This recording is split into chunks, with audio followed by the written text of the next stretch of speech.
जय अष्टो पाठशाला में आपका स्वागत है।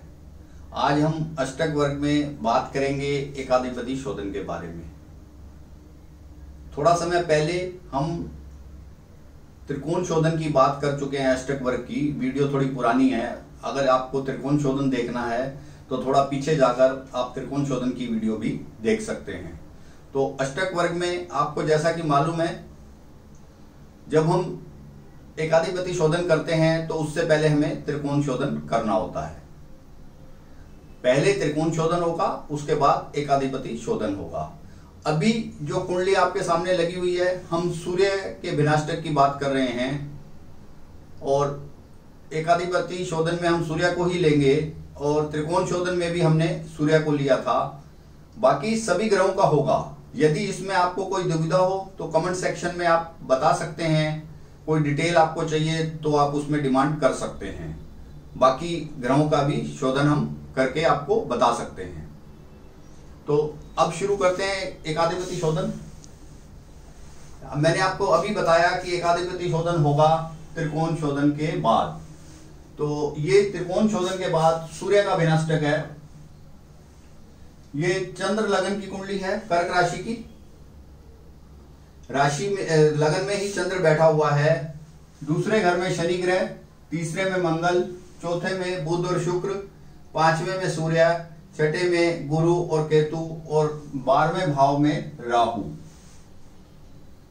हमने जब इसका त्रिकोण शोधन किया तो जो मैंने सर्कल के अंदर लिखा हुआ है, त्रिकोण शोधन के बाद ये हमें बिंदु मिले, जैसे 1, 0, 7, 0, 0, 1, 0, 0, 2, 2, 6, 2। ये बिंदु हमें मिले त्रिकोण शोधन के बाद। जब हमें एकाधिपति शोधन करना है, उसके मित्रों कुछ नियम है। उन नियमों को हमें मानना पड़ेगा, उन नियमों को हमें समझना भी पड़ेगा, क्योंकि बिना समझे हम इसमें कैसे लगाएंगे नियम जब तक हमें मालूम नहीं होगा।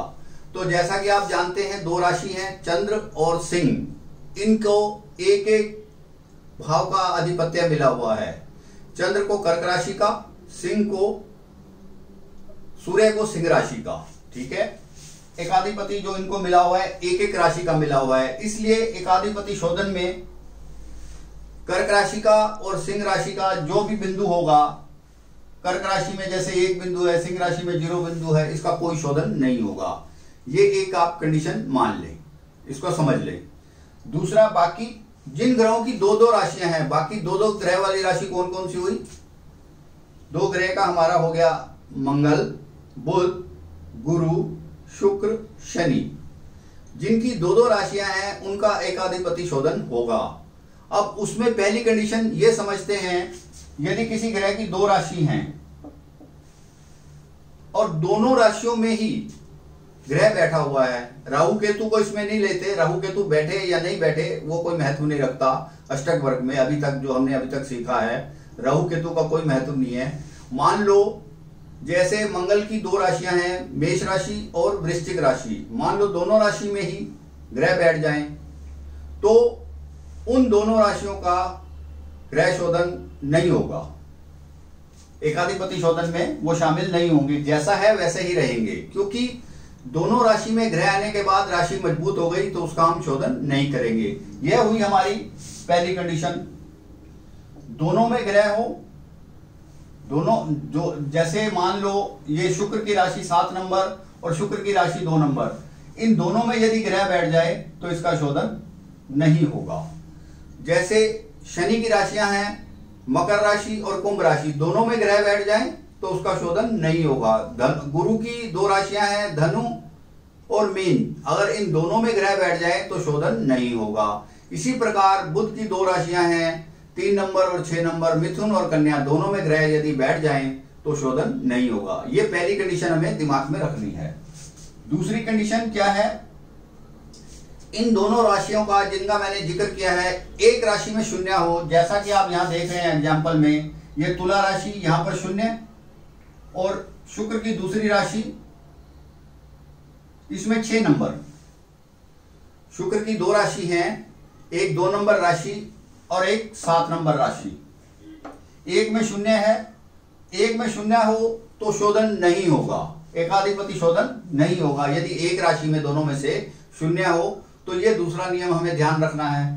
उसके बाद में हम बात करते हैं एक में ग्रह दूसरे में ना हो। ऐसी भी स्थिति हो सकती है कि जो दो राशियां हैं, एक में ग्रह हो और एक में ना हो, एक राशि में ग्रह हो और एक में ना हो। उसमें अब कई कंडीशन बन जाएंगी आगे कि जिसमें ग्रह बैठा है उसमें बिंदु ज्यादा है, या जिसमें ग्रह नहीं बैठा उसमें बिंदु ज्यादा है, या जिसमें ग्रह बैठा है उसमें बिंदु कम है, या जिसमें ग्रह नहीं बैठा उसमें बिंदु कम है, या तीसरी स्थिति होगी दोनों के बिंदु बराबर हों। तो हम पहले लेते हैं पहली स्थिति को।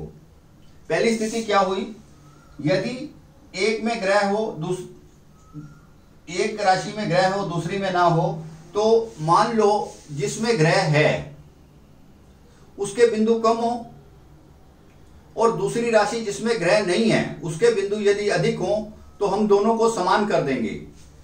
ग्रह वाली राशि के बराबर उसके बिंदु ले आएंगे। मान लो बुध की राशि में एक में मिथुन राशि में 2 बिंदु है, उसमें ग्रह भी बैठा हुआ है। कन्या राशि में 6 बिंदु है, उसमें ग्रह नहीं बैठा हुआ, तो हम दोनों राशियों को बराबर कर देंगे, दोनों के बराबर कर देंगे, बिंदु दोनों के बराबर कर देंगे। दूसरी कंडीशन, यदि जिसमें ग्रह बैठा है उसके बिंदु ज्यादा हो और जिसमें ग्रह नहीं बैठा उसके बिंदु कम हो, तो जिसके बिंदु कम है उसको हम शून्य कर देंगे। और इसके बाद अगली कंडीशन, यदि जिसमें ग्रह बैठा हो उसमें भी बिंदु हो और जिसमें ग्रह नहीं बैठा उसमें भी बिंदु हो और दोनों समान हो। मान लो दोनों में 6-6 बिंदु हो और एक राशि में ग्रह बैठा है उसमें 6 बिंदु है, जिसमें नहीं बैठा उसमें 6 बिंदु है, तो जिसमें नहीं बैठा उसको भी शून्य कर देंगे।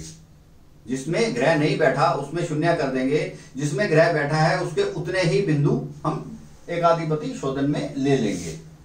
उसके बाद अगली कंडीशन देखते हैं, कोई ग्रह संख्या, कोई ग्रह दोनों में कोई ग्रह ना हो, दोनों में कोई ग्रह ना हो। ऐसी भी कंडीशन हो सकती है, जैसे मान लो मीन राशि और धनु राशि दोनों में ग्रह ना हो, बिंदु अलग अलग हो, तो उसमें क्या करेंगे हम, बड़ी राशि के बिंदु छोटी राशि के बराबर कर देंगे। अगर दोनों में बिंदु बराबर हो, जैसे दोनों में 3-3 बिंदु हैं, तो उसमें हम शून्य कर देंगे। दोनों में बिंदु बराबर होने के बाद उसमें हम शून्य कर देंगे। तो अब हम इसको समझते हैं, एकाधिपति शोधन के बाद सूर्य के विनाशक की क्या पोजीशन बनी। आप पहले समझ सकते हैं कि ये हमारा शोधन त्रिकोण शोधन के बाद का है। ये शोधन त्रिकोण शोधन के बाद का है। इसमें कर्क राशि में एक बिंदु है, कर्क राशि का आपको मालूम है शोधन नहीं होगा तो एक बिंदु रहेगा। सिंह राशि में कोई बिंदु नहीं है, इसका भी शोधन नहीं होगा क्योंकि एकाधिपति राशि है, इसलिए भी इसका 0 बिंदु रहेगा। उसके बाद अगली बात करते हैं कन्या राशि की। कन्या राशि में 7 बिंदु हैं और इसकी दूसरी राशि 3 नंबर राशि जिसमें कि 2 बिंदु हैं।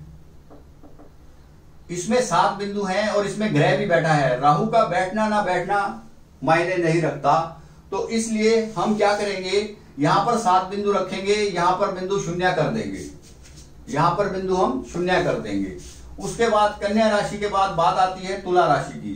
तुला राशि में ग्रह हैं, तुला राशि में ग्रह हैं और उसके बाद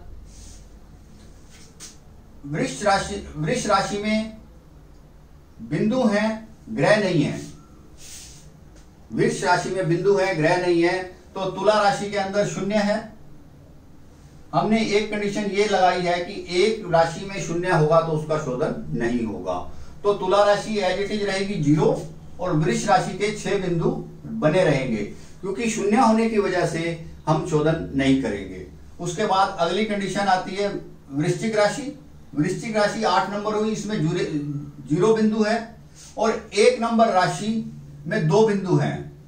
तो इसका मतलब क्या हुआ, एक राशि में शून्य है, दूसरी राशि में 2 बिंदु है, तो इसका शोधन भी नहीं होगा। यह भी शोधन से बाहर हो गया, इसका शोधन नहीं होगा, एकाधिपति शोधन नहीं करेंगे। उसके बाद हम बात करते हैं धनु राशि की, जिसमें गुरु ग्रह बैठा है 1 बिंदु के साथ, और मीन राशि है जो इनकी दूसरी राशि, उसमें 2 ग्रह हैं। तो इसके अंदर हम क्या कंडीशन लगाएंगे, ग्रह वाली राशि के बराबर बिंदु कर देंगे, क्योंकि यहाँ बिंदु ज्यादा है और यहाँ बिंदु कम है। तो ग्रह वाली राशि के बराबर बिंदु कर देंगे, अर्थात यहां एक बिंदु कर देंगे।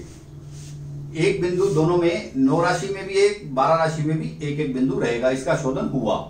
उसके बाद अगली हम बात करते हैं मकर राशि में और कुंभ राशि में। दोनों में 0 है। जब दोनों में 0 है तो इसमें शोधन नहीं होगा। तो इस प्रकार हमने ये पूरा शोधन कर लिया। शोधन करने के बाद हमारी क्या स्थिति बनी? शोधन करने के बाद चंद्र को एक बिंदु मिला, मंगल जहां बैठा हुआ है वहां उसको 7 बिंदु मिले कन्या राशि में, शुक्र और बुध को 0 बिंदु मिला, शनि को भी 0 बिंदु मिला, सूर्य को 0 बिंदु मिला, गुरु को 1 बिंदु मिला, मकर और कुंभ को 0-0 और मीन राशि को 1 बिंदु मिला, मेष राशि को 2 बिंदु मिले और वृष राशि को 6 बिंदु मिले और मिथुन राशि को 0 बिंदु मिला। ये हमने बिंदु निकाले क्यों है? ये शोधन हमने एकाधिपति शोधन क्यों किया है? एकाधिपति शोधन इसलिए किया है कि आगे हमें शोध्य पिंड निकालना होगा। शोध्य पिंड निकालने के लिए हमें एकाधिपति शोधन करना आवश्यक था। हमने पहले विनाष्टक बनाया था, विनाष्टक से हमने त्रिकोण शोधन किया, त्रिकोण शोधन के बाद हमने एकाधिपति शोधन किया, एकाधिपति शोधन के बाद हम इससे शोध्य पिंड निकालेंगे। उसके बारे में हम अगले वीडियो में बात करेंगे। यदि इसमें समझने में कुछ दुविधा हो तो आप कमेंट सेक्शन में बता सकते हैं और अपना सुझाव भी दे सकते हैं। यह वीडियो यदि आपको अच्छा लगा हो तो इसे लाइक कीजिए, शेयर कीजिए और मेरे चैनल को भी सब्सक्राइब कीजिए, जिससे कि आने वाली वीडियो आपको सीधी मिलती रहे।